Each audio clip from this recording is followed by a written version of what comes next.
Здрасти, дали можеш да разкажеш за твоите впечатления от курса?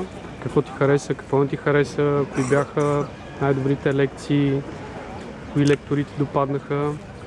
Като цяло основата на курса беше доста сполучлива според мен, идеята за осъществяването му, за да може да се за някои елементарни, за някои по-дълбоки виждания за финансите, което много малко хора в България от основната част имат.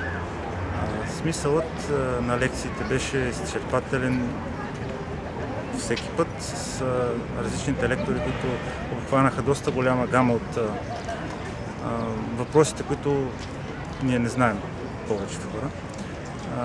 Не мога да кажа коя лекция беше най-добра, но всеки си избира неговата, която него го влече, защото има и сектор инвестиране, сектор бизнес, отделни лекции за недвижими имоти, за видове инвестиране. Ако трябва едно нещо да кажеш, което си запомнил от курса, основното, което си извадих като за себе си като извод е научих се да харча по-правилно парите си и да харча единия лев не за пасив, а за актив.